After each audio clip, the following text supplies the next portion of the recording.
San Francisco, 1960s. And these are 16 albums that I kept from the 1960 San Francisco scene. Psychedelia, a little bit of everything, all mashed together, experimentation. I love this period, and I got rid of most of my records, and I kept a certain amount, 300 about, but I did keep most. I still have some stuff from that are on CD, but a lot of what I kept is right here. 16 albums that are from the San Francisco psychedelic era. So first of all, I'm going to start off with the Grateful Dead. Of course, I got all the Grateful Dead from the 60s and 70s, but I only kept one record. I don't know why. I should have kept more, but this is Anthem of the Sun. This is probably their most psychedelic album. It's all over the map, but I love it. Then we go to Moby, Grape. What a great Grape album. What a great album this is. And this is their first album. They kind of all put it together there, and then everything just went to hell in a basket after that. I do have Wow. Great cover, but not that great an album, though. Unfortunately, they kind of disintegrated right before your very eyes.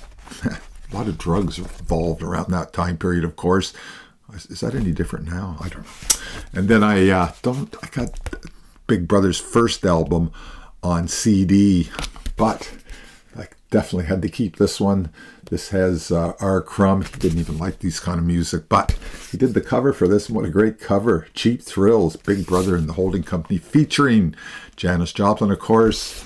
They sort of put it all together on this album, and then she kind of left afterwards, but that's another story. Country Joe and the Fish. Got a little bit of the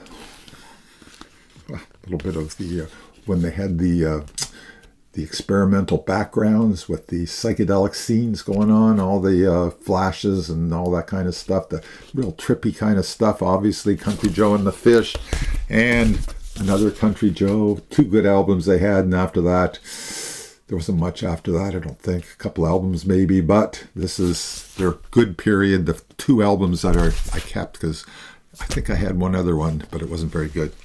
Then Quicksilver. Love Quicksilver. The dual guitars going on. Great stuff. This is their first album. Got the little bit of shiny stuff going on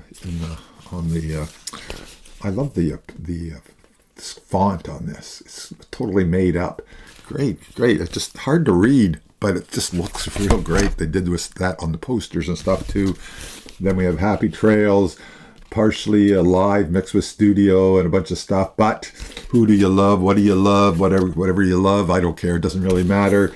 Some great psychedelic guitar on this. This is true psychedelia on this, not fake psychedelia like people say. Oh, that's psychedelic, but that is. Then we have Nicky Hopkins was featured on this album. This is Quicksilver's third album, and this is Shady Grove, and he is in there somewhere in that cover. Look at that. That's a fold out, and it's a whole Shady Grove. They're out in the woods. Well, I don't know if they're really out in the woods. Probably not. But then we go to my favorite, Jefferson Airplane first album. Not that great, but still has some great stuff on it. Then they started getting really great. Surrealistic Pillow, of course. Got to have that album if you're into rock and the history of rock. Then my favorite is After Bathing at Baxter's. Well, one of my favorite. I pretty well like all their albums, and love pretty well half of them. Love. And this is After Bathing at Baxter's.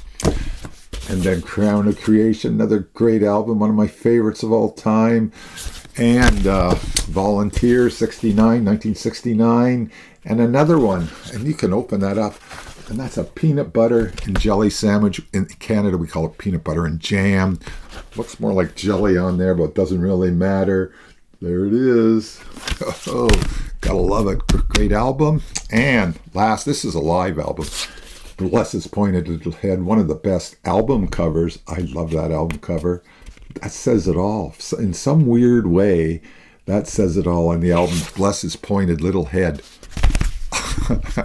That's when the brain was really working. Well, overtime in most cases.